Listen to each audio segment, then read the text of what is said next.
I'm Kate. And I'm Jamie, and this is Creeps and Coffee, A show where we talk about the creepiest crime cases around the world. So, let's grab some coffee and have a chat.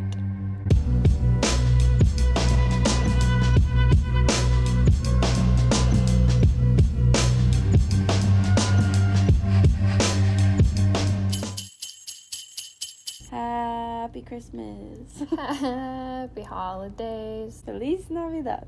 Welcome to our surprise Christmas episode. Bet you didn't see that coming. Neither did we. Neither did Caitlin, who slept for 2 whole days. Okay, we don't have to talk about that. It's been Christmas. Listen. Listening. As you all know, I thrive on stress. So Christmas is really a time when I am at my peak because I am working nonstop to get gifts done. And this year, I have no money. So I'm making everyone's Christmas gifts. And I also started selling Christmas ornaments. So I've had orders to fill. I've had Christmas gifts to make. So all in all, that on top of my 3 jobs that I'm working, plus making a podcast, I don't sleep a lot. So it got to a point where there had been a couple days with no sleep. So I passed out on the day we were supposed to record. And I sent Jamie a voice memo, and I was like, hey, I'm going to take a nap. It might be a little bit late when it comes to recording, but I'll talk to you tonight. And she was like, okay, have a good sleep, love you. And then 2 days later, I was like, hi, I'm alive. What year is it? Yeah, I was like, I think I died. So it's been an adventure. So now we're here. Well, I was really hoping that it would be like a Christmas Carol experience where like Christmas ghosts would come and like take me on an adventure, but instead I just had really weird dreams. I mean, you very well could have seen all of the ghosts, Christmas past, present, and future, in your slumber. Fair enough. It was long enough. Okay, all right. Sensing some animosity. No. That sounded sarcastic, but genuinely no. No. No, of course not. No, I'm fine with being ignored for 2 days. I'm that annoying friend who, if you ignore me, I will continue to spam you. So much. And until you respond. And if you don't respond, I just assume you hate me. It's true. We've been friends for like 15 years, and I still get, are you upset? I'm like, no, I'm at work. And she's like, okay, well, I was just making sure. I'll send like 10 texts and then be like, wait, are you mad at me? And she's like, my favorite is when it's 4 a.m. My favorite is when she texts me and then Snapchats me and then messages me on Instagram, and then she goes in like a loop before she'll text me like, I've texted you everywhere. Are you okay? But what frustrates me is then you'll respond to the welcome Snapchat to and then not the Coffee. text. This is a therapy session for our friendship right now. But like, I'm like, and then you'll respond to my Snapchat multiple times, and then I'll say, hey, answer my text. That's where the important stuff is. No, I don't know And what you're you're like, talking about. oh. I don't know what you're talking about. Right.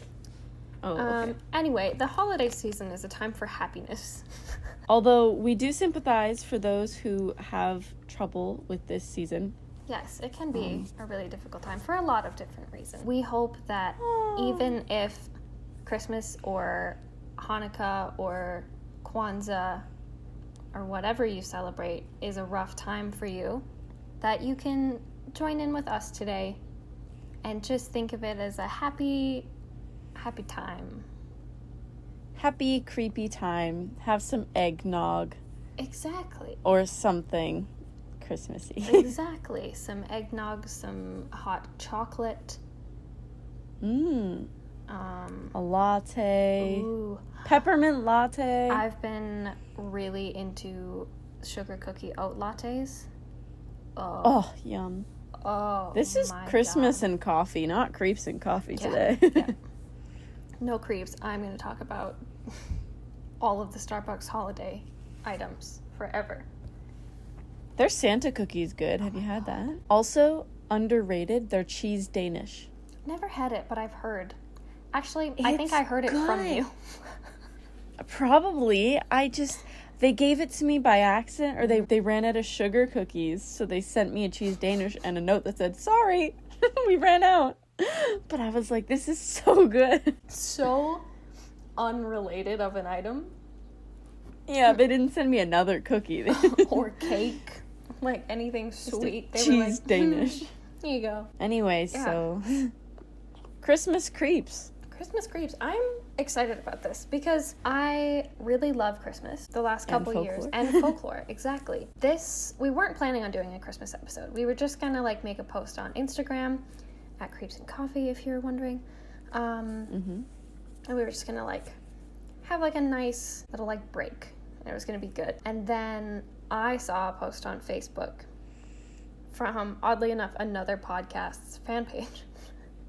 Surprise, surprise, Astonishing Legends. So in the Astonishing Legends Facebook group, all of the listeners post like creepy things that pop up on their feeds and like share stuff like that, which is really cool. Like, I love seeing it. But someone shared this like folklore post about this lesser known German kind of Christmas creep, I guess is the best way to describe her. So I screenshotted it and I texted it to Jamie and I was like, we have to do an episode about this.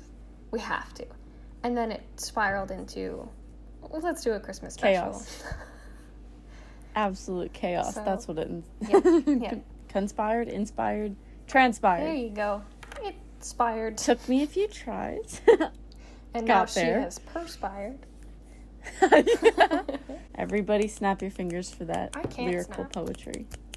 What? Never have, never will. It sounds like I'm Yeah. snapping because my ring shakes. Well, Anyway, yeah. we are That's what I do. tangent queens today. Wow. I'm sure most of this will be cut out. It's It fine. will, but oh my god. Lots of stuff for a bonus blooper episode. So, Christmas creeps. I'm starting off with a sort of not a real one, but Oh, how dare you. I mean, it is real, but it's debatable. I actually want to discuss old Saint Nick himself. Oh, yes. Good old Santa Claus. Speaking of because- tangents, Sir, Jamie you want me to rant and then you want to rant? I'm going to rant about your rant before it even starts. Jamie Okay. is so angry about Santa. I don't know what triggered it. I don't know where all this hatred is coming from. But strap in, folks. He's a criminal. He is a literal criminal. Santa Claus is a freak. He would go to jail for so many things, guys. He is a creep and a freak. He would go to jail. He's broken so many laws. I don't even know. I wish that you could all see how flustered she is right now. The pure stress that is emanating off of her. He's committed so many different crimes. Like, 1, breaking and entering everywhere, worldwide. 2, trespassing multiple times. 3, home invasion. Kind of the same thing, not the point. 4, unlawful surveillance and privacy violations, but not only that, of children. You know what? Pedo? Question I'll mark. give you that one because thinking of like he sees you when you're sleeping. He knows when you're awake. If he knows when you're awake and when you're sleeping, maybe he checks your vitals too. How, is he checking your blood sugar? You know what? That could be good for diabetic children. Well, Just a little nighttime check-in. what the heck? Caitlin. Listen, somebody's That's not the point. Somebody's got to be on Santa's side here. He's an airspace criminal for flying a UFO in national airspace. They call them UAPs now. What's a UAP? An unidentified aerial phenomenon. He is flying a UAP illegally. He doesn't have a license. How do you know? Show me his license. Show me Do it. you need a license for a sleigh? Probably. You need one for snowmobiles and I'll give you that. other stuff. Right. Okay. And finally, there's probably more. Unrightful. Okay. He's working these elves like slaves. That's got to be some sort of thing. This is the one that I was excited about. Workplace issues. The elves could sue him if they had any rights at all, and tax evasion. Where have you ever heard Santa paying taxes? Tell me. You really Why are you laughing? You really know the magic of Christmas is gone when all you can think about evasion. is taxes. Has this motherfucker ever paid taxes in his life? Show me the papers. Where's his T4? Okay, I'm done ranting. Santa is a creep, a Christmas creep, and a criminal. If you're still with us, I'm so sorry. But happy holidays. There's so much to unpack there. I don't think we need to.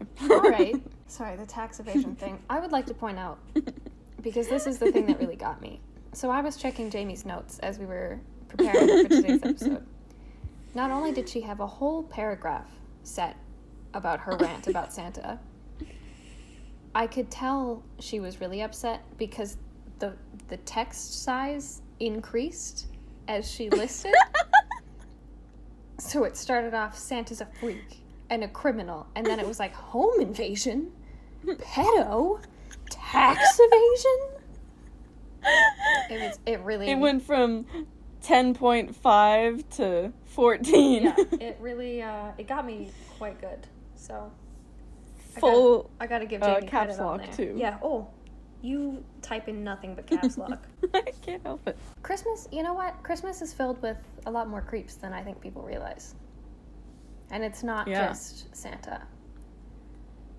Because, sure, there's a creepy old man sitting in the mall wanting children to come sit on his lap. That's creepy in and of itself. But when you talk about some of Santa's buddies, oh boy. Mm-hmm. Also, I want you to post this picture, I'll send it later, on our Creeps and Coffee account for Christmas. It's the tree in the Micmac Mall. Okay. Have you seen it? I've seen a tree in the Micmac Mall. Is this... Let me show you. It's called Woody the Tree. Off to a bad start? It's a talking tree. They didn't have a Santa. They have Woody the Tree, who talks, and his mouth moves, and he blinks, and kids walk up to him, and he goes, "Hey, Anna, what do you want for Christmas? You want a pony?" I was walking, getting Christmas gifts, and it startled me. Look at your messages. I don't want to. I was going to shit talk the name Woody, and then I realized that I grew up with a great friend named Woody. Oh, whoa, what the fuck is that? It's bigger than the elevator. It is 2 stories tall. You know what it reminds me of? Do you remember... What? What's it called? Do you remember that kids show where the planes had faces? Nah, I hated that. That scared me as a kid. Isn't that the same... face? Yeah, pretty much. That's why it scares me. We'll post that in stories. Merry Christmas. Yeah, hello? Yeah, so apparently Christmas is filled with lots of creeps, including Santa, including Woody the Tree, and the German lady that was in the Astonishing Legends group. So all of that... We'll come back to that one. Yeah. So all of that has led us to bringing in the holiday spirit with some Christmas creeps. Yeah.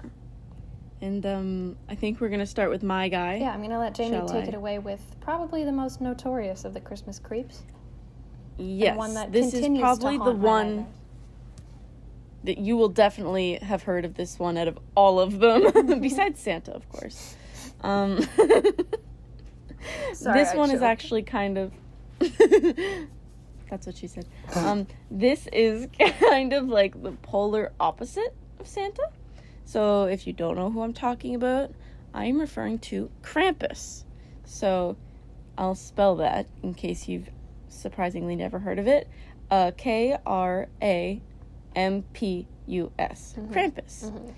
Who is that, you may ask, if you live under a rock, which I did for 15 years. So Krampus is a half goat, half demon monster who literally beats up children if they're naughty. Mm-hmm. Kinky. Oh, whoa. Anyway.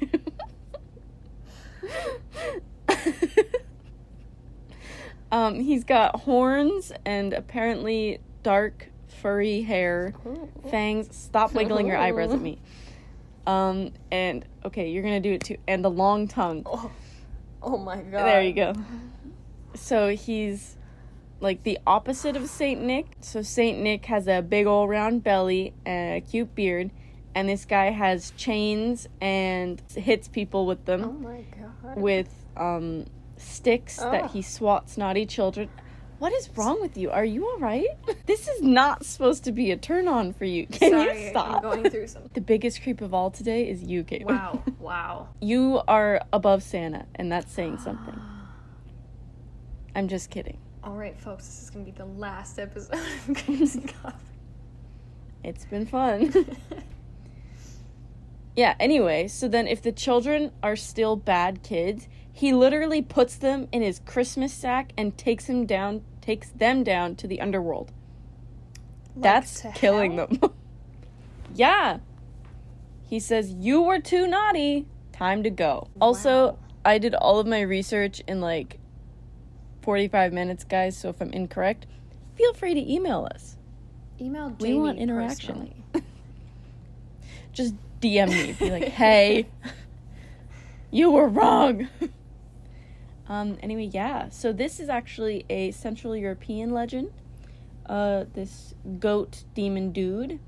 Why is every demon like a goat? I think it's just something to do with devilish, like, because, I don't know, horns, skulls. That tracks. If you follow my wavelength. Yeah. Sort of. Where did you first hear of Krampus? I can't remember. Actually, yes, I can. I think in high school when I heard of a scary movie called Krampus, about Krampus. I never watched it, but it looked good. I have a story time about that film. Okay. So for those of you who don't know, I worked at Cineplex for 4 years. So I love scary movies now, but I did not handle scary movies well when I was in high school. So anytime we had any sort of horror film, my coworkers thought it was hilarious to trick me into going into the theater. But I was always one step ahead. I was ready. Until Krampus came out. We were short-staffed that day. People had called in. And I was like on cleaning duty. So I had to go change the garbages in the theaters. And I refused. I still remember. It was in Theater 8, and we always made jokes about Theater 8 being haunted. So I already didn't like Theater 8. But I was like, okay, I'm going to avoid this at all costs. So my manager was like, "Caitlin, you need to go in and change the garbage. It's a full theater." And I was like, "Tiff, listen to me. I can't do it." And she was like, "It's fine. I'll be right there. I'll check the theater before and make sure that it's like not a scary scene, and you can go in and just change it and be done." And I was like, okay, this is my job. I can do this. And then they locked me in the theater. No, there's like a scene where like one of the kids is like hiding under a car, and Krampus like jumps down from the roof, and you can just see his like hooves on the other side of the car, and that's when they locked me in. I was like on the verge of tears. Very scary film. I watched it like a couple years ago, and it was fine. Now that I can handle scary movies, but being locked in the theater, I was like, oh my god. Yeah, this has me squeezing my stress ball. Yeah. Welcome to Cineplex. So I have a like extra irrational fear of Krampus because of that movie. I understand that now. Yeah. So yeah, while Mr. Santa Claus says, "Here's presents," Krampus says, "I'm gonna beat you up." My kind of guy. So apparently this there's multiple different legends about him, but on December 6th is St. Nicholas Day, so we've already missed it. Mhm. And apparently children who were good got gifts, and the bad ones were beat up the night before and had to nurse their their wounds.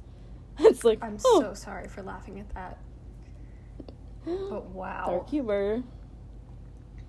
But, yeah, so they weren't rewarded. Instead, they would get beat up, hit with branches, and in some cases, apparently, he, like I said, would stuff them in his bag and kidnap them or eat them. Imagine being the parents in that situation. Just, little Timmy. Damn it, another one. Aw. He was doing so well in school, but he was bullying a kid, and now we have to have a funeral. Oh, so. man. Well, there's no body. Can't have a funeral when Krampus is eating him. Just throw the stocking in a coffin. Never mind. Oh my Anyway, God. so the creature, like I said, arrives the night before, so like December 5th or 6th or whatever, called Krampus night. How do you say this word? Krampus. Here, I've been practicing my German specifically for my can first story. Can you say this? Krampus Nacht? I'm assuming it's Krampusnacht. Wow. Krampusnacht. That's basically Krampus night, yeah. Yeah. Because I know So yeah. night in German is Nacht. Nacht.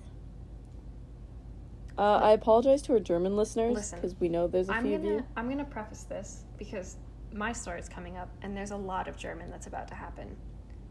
Go for it. I speak 3 languages, none of which are German.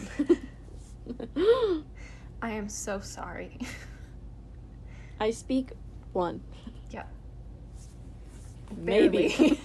But this actually also comes sort of from Germany, too.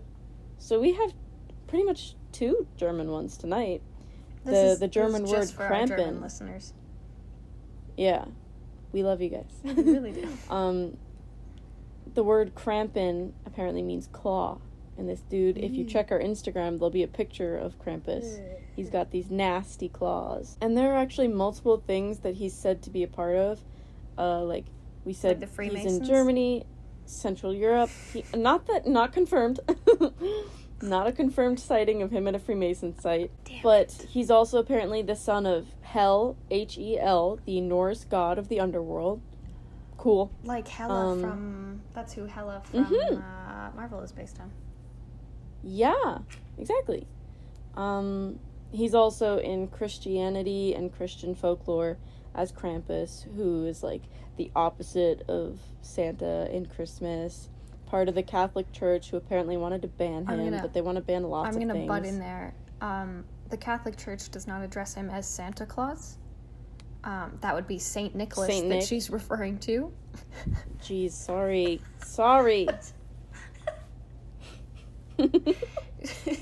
Whatever. He's also involved in Christianity with Santa.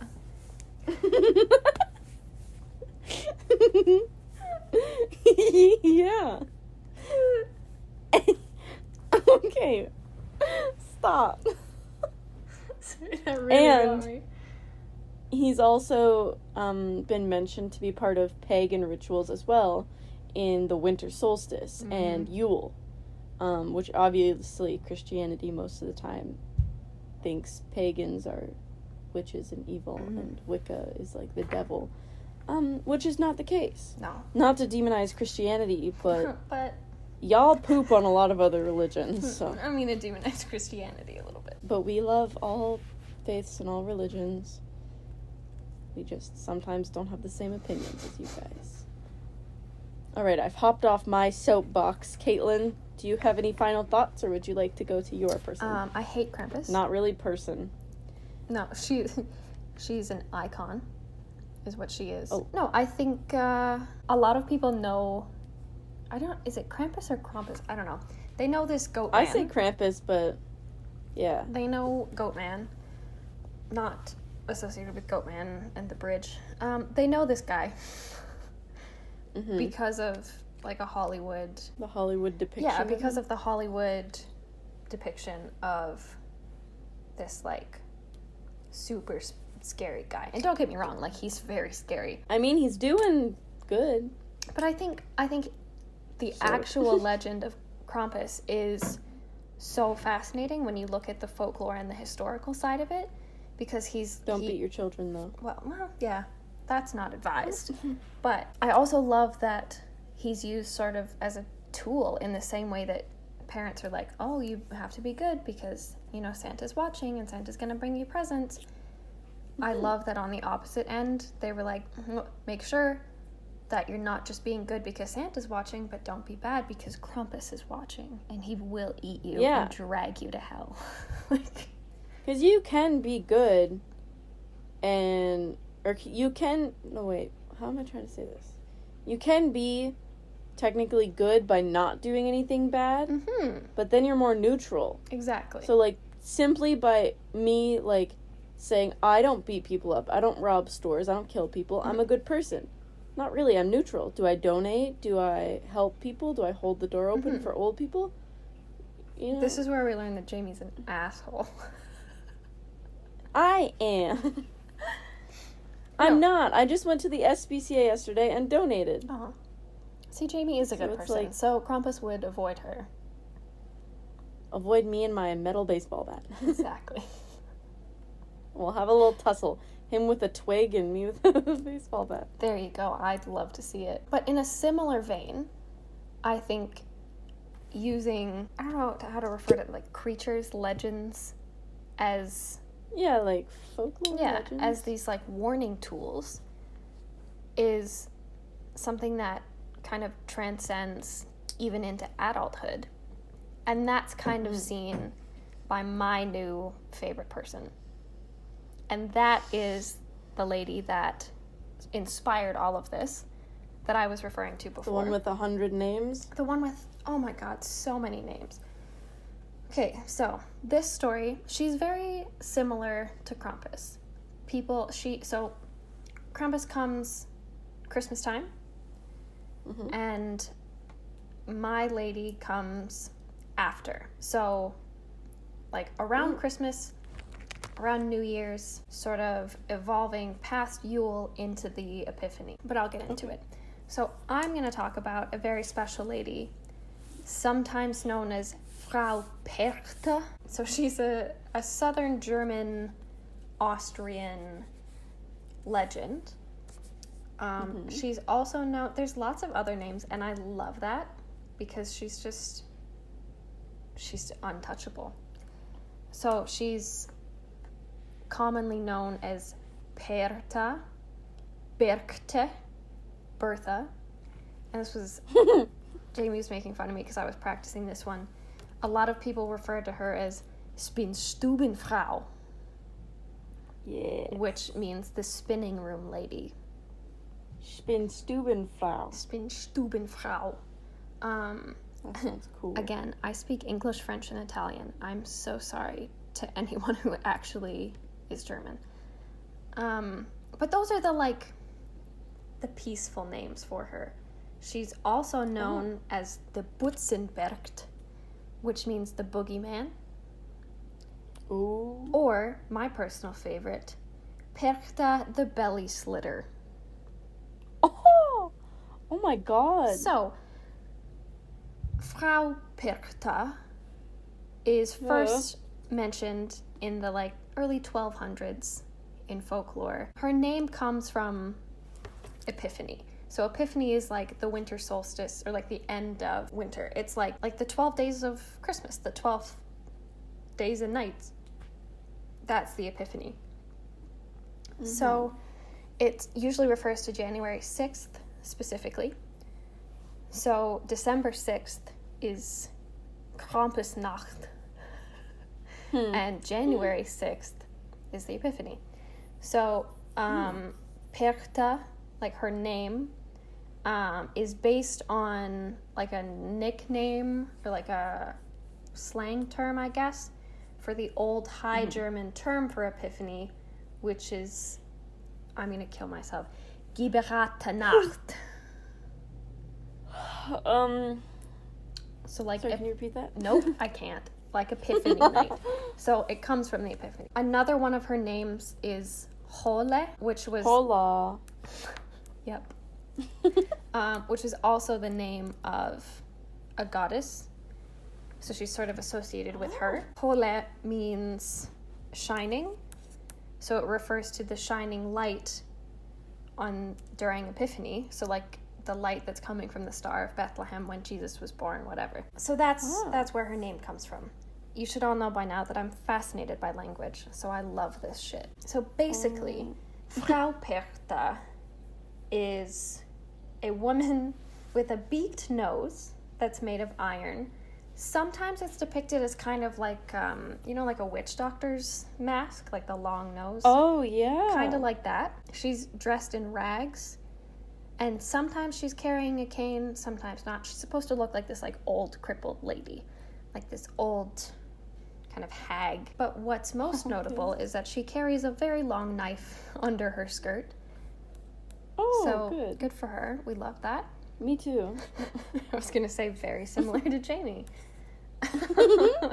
So she's already associated with Yule, this goddess, but she's also very similar in resemblance to a Scandinavian goddess named Frigga. I've heard of that. So what they share in common is spinning.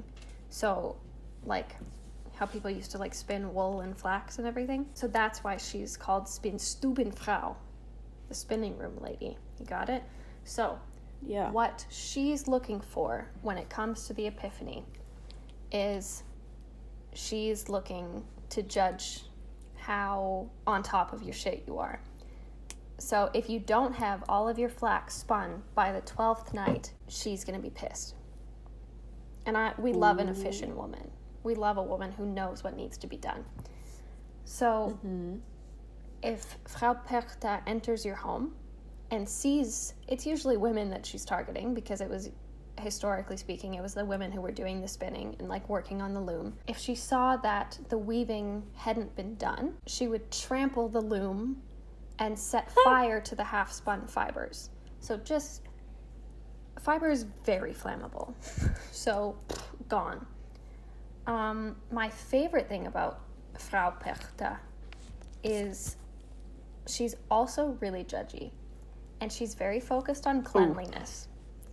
So if your house is a mess, God help you. So basically, what our friend here is going to do is that if she shows up, first of all, your flax isn't spun. You're lazy. She's going to be annoyed. She's just going to set fire to it. But then if your house is also a mess, she's going to just say like, there's no point in this person living. So she will sneak into your bedroom, disembowel you with the knife that she keeps under her dress, and then replace your guts with rocks and straw. Yeah. I think that would hurt. A little bit, I think. Yeah, just a little though. I just love that she equates that. Yeah, that's reasonable. Their house was kind of messy, so I disemboweled them. You're dead. Perhaps my favorite thing about her is that she can be appeased. She's not an unreasonable woman. She understands. Life gets busy. So you can protect yourself. Specifically, if you leave out a porridge, which is called Perchtenmilch, which would be partially consumed by the family, by the household, and then left out for Frau Perchta. Okay. And she has minions with her sometimes, which are called Perchten, which are like these little demons. Cute. Yeah. I picture them kind of like the little kids in Nightmare Before Christmas. Oh, okay. I was like picturing them like the gnomes from Sims. I love that. If you had left out some Perchtenmilch for them to enjoy, there would be signs that the porridge had been eaten and like left out, similar to Santa eating the milk and cookies. That's cool. And it would provide omens for the coming years. So depending on what they left, it could mean good luck was to come, and that maybe they knew that this was just an off time for you, or that bad luck was to come, whatever. So that was Frau Perchta. So I don't know what the fuck was happening in Germany and Austria, but they better buckle up. They've got Krampus to deal with. They've got Frau Perchta. They've got the titty goblin. So it's a mess. it's a whole mess. I mean, like, when you explain it, she sounds scary, but then when you look up pictures, it's worse. Yeah. I looked up I made Caitlin spell it for me, and then I typed it in, and I was like, ha, why? I like her. No, thank you. She's creepy looking. Not to shame someone on the way they look, but hello? You better leave out some porridge. You need help. You need some milk. Some Perchten Some milk. Frau Perchta milk. Oh, I forgot to mention her Perchten that she travels with sometimes. They're very, very similar to Krampus. They're like little Krampuses. Aw. Maybe they're related. They're Aw. cousins. Aw. That's cute. Yeah. Shall I swiftly move on? Please do. I would like to get out of German folklore. Because All right. they Honestly, this one, quite scary. this one is not super scary. I was lazy picking this, but I just needed something, and I'd already picked Krampus and wanted to talk about Santa, so this was I'll do this one as well. We're going to talk about Jack Frost. Fantastic. And if you're over the age of 5, you may know who Jack Frost is. And if you're under the age Because- of 10, stop listening. True. If you're any of the kids that I used to work with, hi, I miss you. But don't be listening. So Jack Frost, you probably know him from, there was a kids movie with, what is it, Rise of the Guardians or something that he was in, where he's depicted as a good guy. He's like an angsty teen or something. And then in the old claymation movies about, Santa and stuff, he's in one of those. Oh my or 2 of God. them. Bring back memories, right? Sorry, I just got transported back. It's okay. That was the point. Oh.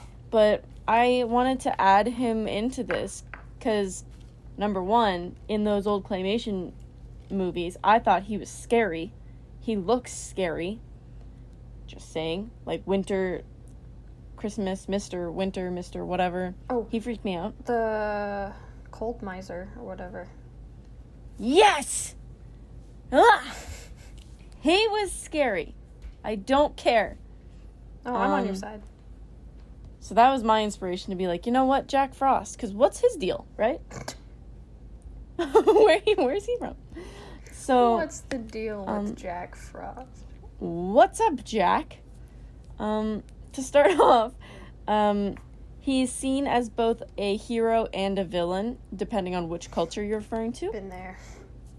So that's why I was like, all right, villain, Christmas, creepy, he fits, he's in. And there's a movie called Jack Frost where he's he turns into a a snowman. That snowman is creepy. I have no idea what movie you're talking about. I sent you a picture. Check your phone. It's the last picture I sent you. The father dies in a car crash and comes back to life as a snowman, and that's the snowman. I don't like that. Right? Why'd they make him look I don't like that at all. scary?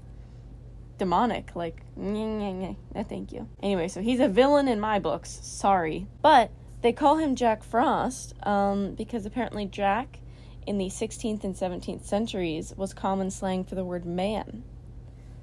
So, little history lesson. I'm being Caitlin for once. I was gonna say, look, What's folks, up? I'm rubbing off on her. Finally. Oh, don't worry, it's not much more than that. There's many different depictions of Jack Frost in different cultures and legends. And in Japanese folklore, there are stories of a frost man and his brother, Mist Man, who are the protectors of frost and dew, which I thought was a nice duality. Not really scary, but frost is deadly for crops if it comes too early, so... Also for many Canadians who are often underdressed. And don't put on their winter tires soon enough. Welcome to Calgary, my friend. So, Jack Frost. And it's very common in many cultures to personify things, like seasons. I love that. Yeah, I think it's actually nice. My little ADHD brain says that feels good on the brain waves. Tickles something right up here. But yeah, apparently he is obviously winter, which if you're Canadian, you know winter can be deadly. Yeah, it's 8 months of the year here. Yeah. And there's actually a lot of debate over the origins of Jack Frost.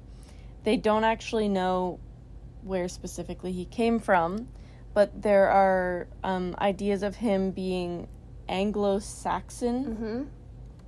Don't know what that means. Well, my friend, you're talking to someone who has a certification in Anglo-Saxon literature from the University of Oxford. Hello. Well, can you tell us what that means? So, what Anglo-Saxon means?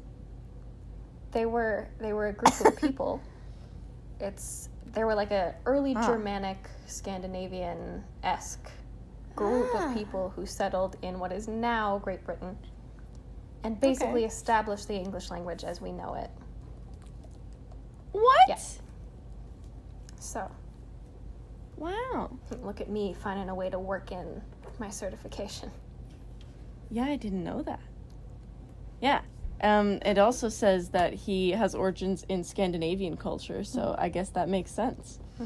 There's also legends of a frost man and frost woman in Finnish folklore who control weather.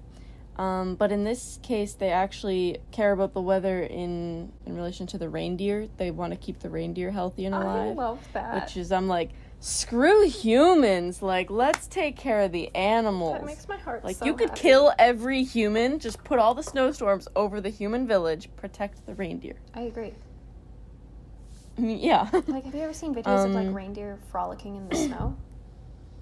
No, but that's so cute. It makes my heart so happy. I've seen ones of, like, bears doing that.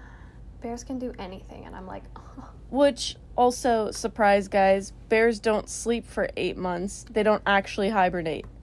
Okay, thank you for saying that, because I tell everyone that. Right? Because Like, real why hibernation is things like tree frogs, where their heart stops. Like, they freeze themselves. So why were we tricked in, like, grade 6 and told bears go into hibernation? They don't. They don't. They go into prolonged They just sleep a lot. Exactly. Oh. Which is, like, me. The tension that came off my shoulders hearing someone else saying that. Because for years, everyone's like, okay, Caitlin, whatever. But they don't hibernate. They don't. We've been lied to, don't. guys. And it's not a conspiracy. This is real. Yeah, and in another story about Jack Frost, and not that, he's the son of a Norse god of the winds called Kari. Ooh. So I love Norse mythology. I feel like it's not appreciated enough. It's not. We could have a whole episode. We probably will have an episode at some point on it, but the final thing I'll say is there's actually, according to Disney, he is a villain. So Disney says so. I'm gonna believe them. They say Disney, the Bible of Disney says Jack Frost is extremely manipulative, cunning, and evil, and he freezes people to death. I know some people like that. Me too. So, boom, Jack Frost. Confirmed bad guy, Disney says so. Interesting. Check villains, Disney Wikipedia. Wow. You heard it here, folks. You know what? Disney said so. As much as I would like to make fun of you for that, I think it brings up an interesting point in my mind of, like, again, sort of good versus evil. Sorry, I'm gonna cut you off. I just looked up another thing on Google, and the next thing says, does Jack Frost have a girlfriend? Yes, Emma Snow. Jack Frost and Emma Snow. Oh my god. That was about to be dangerous. That caught me off guard. Sorry, I said that. Wow. Sorry, what you were saying was more important. What was it? I was going to say, it brings up an interesting, good versus evil. Because it all depends on the media's it's all subjective. Yeah. And I think that also ties in nicely to our last Christmas creep and my story, because it's something that is perceived as arguably not great, but is something that brings good luck. In the pictures that I've seen online of your person or thing, some of them are like, oh my god, that's a beautiful painting. That's a nice picture. And then others you're like, haha, you are a night terror waiting to happen. Just like Jack Frost. Because sometimes he's hot and people are Googling if he has a girlfriend, and sometimes people are like, oh, is that the cold miser? You never know. But in this case, it's a zombie horse. So let's take a trip to Wales, shall we? For those of you... Please explain. For those of you who don't know, and I don't know how you could not know, because I think Jamie and I talk about it every day. We lived in Europe together. Woo! I lived on Jamie's Wales. If we want to talk conspiracy theories, I have a whole thing about how Welsh is just not real. The language. It's just not. The language, the layout. Yeah, gonna be honest, don't understand the language. It's... I can understand the words that people are saying, but then when you spell it, it's not the same. Makes no sense whatsoever. It's the so word difficult could to be... ride the train when you're looking at Llandudno, and then the train operator's like, oh, next stop, Llandudno, and you're like, where's the F? That's not... Oh, okay. I guess that's our stop. So I will also say that my family is Welsh. My grandfather came from Wales, so I should have a lot more respect for the language than I do. But I don't, and I refuse to. That being said, I've been trying for a year to learn Welsh, and I've got about 4 words. So there's a lot to unpack. I used to know door open and door closed because my elevator would talk, but I've forgotten it now that I'm not there. That's fair. But that was a comforting voice, honestly. I miss it. I do miss the elevator lady. It didn't speak in English. It was like... No, I can't even remember what it says. Nope. It says door open, door closed in Welsh. It was great. Little niche experience. Sorry. Talk about your zombie horse. So, all of that to say that Wales is a land of mystery for Jamie and I. So when I was looking up Christmas creeps and a zombie horse from Wales popped up, I was like, oh, yes. So we're going to talk about a little friend whose name is Mari Lwyd. And going back to the language thing, Lwyd is spelled Lwyd. What the fuck is that? What? Why? I'm sorry. Wait, I'm gonna move on. I'm going to move on, I promise. But I don't know. There's no vowels. They never use vowels. Which is the first thing they teach you in English is you always need a vowel. Oh, God. So if you look at Mari Lwyd, there are a couple different possible translations of it. Just like with Krampus and Frau Perchta and even Jack Frost. There's lots of debate on where the origin is, all that fun stuff. One possible translation that comes from older Welsh is grey mare. So Lwyd means grey, and Mari could mean mare if you look at it in this translation. But this is basically referring to, you know how every really creepy ghost story has a white horse or a really pale horse that takes people to the underworld, that sort of thing. That's one possible interpretation of where Mari Lwyd comes from. Okay. Another possible translation, which I thought was fascinating, and it broke my heart, in addition to being terrifying, was Grey Mary. So Mari being the woman's name, Mary. And then again, Lwyd still means gray. Basically, this pregnant horse who was in the stable was about, like, starting to go into labor. And, oh my god. And Mary, as we all, or some people know, I don't actually know the story, so I'm gonna be careful here, is looking for a place to give birth, and this hotel? Stable? Farm?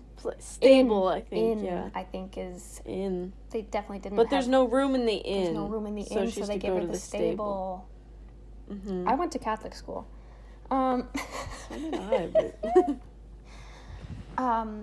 So they clear out the stable so that Mary can have priority birth because she's about to give birth to the baby Jesus. Poor horse. But this horse is displaced and now left to wander to look for a place to give birth herself, which breaks my heart, but also is a terrifying image to think of this, like, vengeful horse now. But she's not all that bad. Yeah. She's just kind of a sad... Spooky. Yeah. So basically, Mari Lwyd, however you look at it, is a horse. Nay. Exactly. Fantastic horse impression. 10 out of 10. Thank you. So, she is this zombie horse that travels with the freshly dead. So she has these, historically speaking, she has these fresh souls, like new souls, where she's guiding them through Welsh villages to remind the living of their existence. So to keep everybody in touch with each other during the festive times. Like, if you go at it from the Grey Mary perspective, it's sort of a reminder to not forget about each other like the way this horse was forgotten about, and to keep caring for each other, which I think is adorable. What's not adorable, though, is the way that Mari Lwyd is portrayed in these festivities. So, in these Welsh villages, usually between Christmas Day and the 12th night, so going back to Frau Perchta, 12th night is January 6th. So in between Christmas and January 6th, these villagers, who are puppeteers, take... Do you remember hobby horses from when we were kids? Those stuffed horse heads on a stick? Sounds familiar. Oh, yep. Yeah, picture that, but with a real horse skeleton on a stick. Yeah, so they do that. They put a horse head on a stick, and then they, like, put flowers on it and lights and, like, tinsel, like, decorations. And they cover the stick with cloth, as you would dress like a horse, and they carry her around. So her main... Not morbid at all. No, of course not. So her main goal is to get into the house.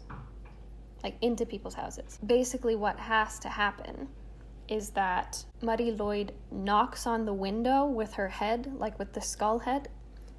Oh. And when you see the horse skull in the window, you have to basically engage in, like, a rap battle. Like a Welsh poetry back and forth. It always rhymes. It's called... They're usually quite rude rhymes as well, which I love. Got me some Eminem. This ritual is called Punco. Punco? I don't know. Pwnco. Riddle me that, Wales. What the fuck is that? I love it. So basically, yeah, back and forth. And then if Mari Lwyd wins, which she usually does because that's the tradition, she gains entry into the house, and the household has good luck for the rest of the new year. Oh, why wouldn't you just let her win then? Because you have to engage with her, like, that's part of the ritual. Oh. Like, sometimes it's songs. It's usually rude poems, though, and I love that.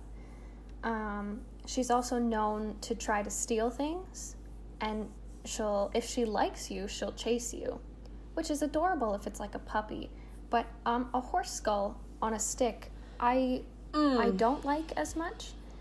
No, but not really. It started off as sort of a scary thing, but it became this, like, tradition. Like, speaking as Canadians, especially those who lived in the Maritimes for as long as Jamie and I did, and one of us still does, it's very similar to the tradition, like in Newfoundland, of people going around and singing carols and being asked to, like, the tradition is to give them alcohol and invite them in. Oh, the mummers. That's what they're called, yes. Those scare me too. But exactly, like the people that dress up and have these like mummers plays, like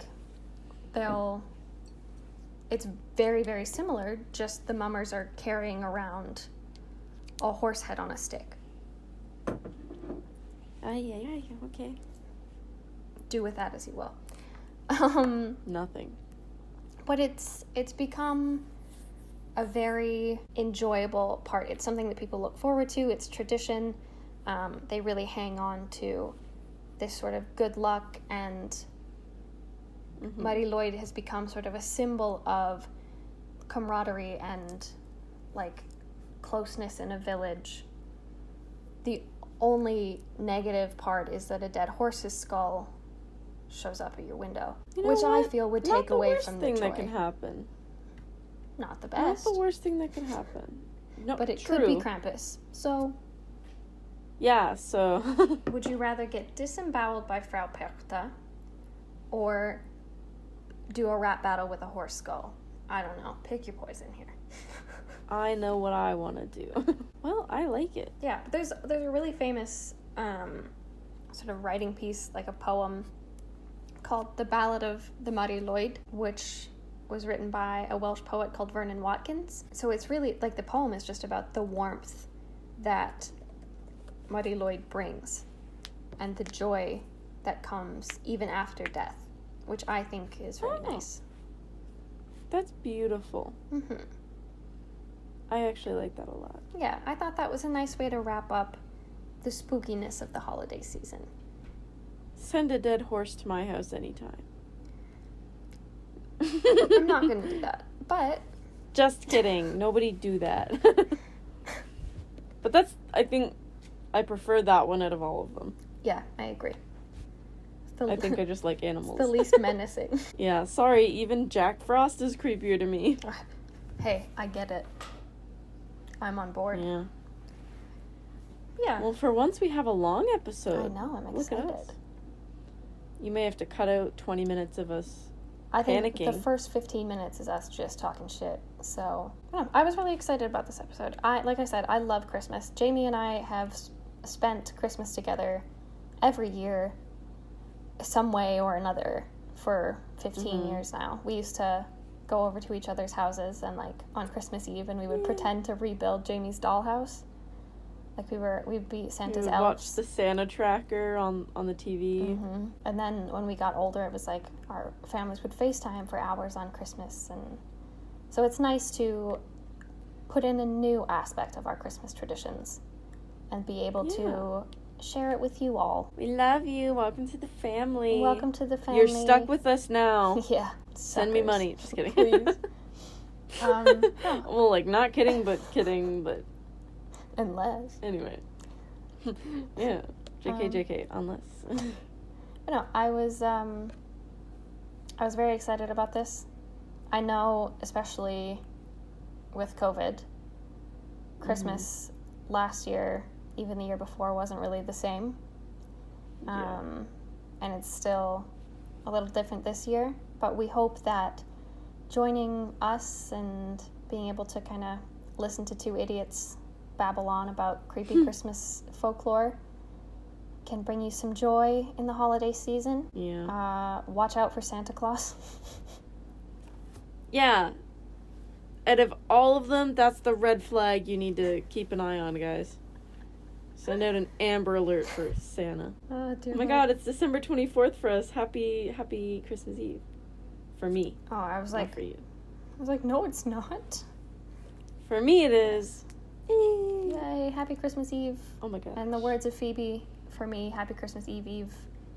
Happy Christmas Eve, Eve. And to anyone out there named Eve, happy Christmas Eve. Exactly. Eve. All right, well, thank you for joining us, friends.